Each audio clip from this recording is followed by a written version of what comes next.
queria dizer para você o seguinte, o salmista que escreveu o Salmo 130, versículo 5, ele diz o seguinte: aguardo o Senhor, a minha alma o aguarda e espera na sua palavra.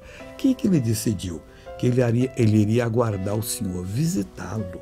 É isso que nós temos que entender.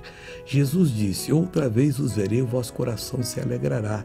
Quando Deus lhe visita, o seu coração se alegra. E ele falou: naquela hora nada pedireis ao Pai, porque o Pai sabe que você necessita. Você assume a sua cura, manda o mal embora e sai marchando firme. Isso pode ocorrer agora. E depois você vai para a casa de Deus, que hoje é domingo, é dia de estar na casa do Senhor e louvar o Senhor. Aguardo o Senhor, a minha alma o aguarda, e espero na sua palavra. É na palavra dele que ele vai visitar você. Não vai ser uma visita pessoal, como se você fosse um privilegiado, que Deus vai chegar no seu quarto, vai sentar na sua cama, vai ter um papo às 3 horas com você. Não, ele vai fazer isso através da palavra.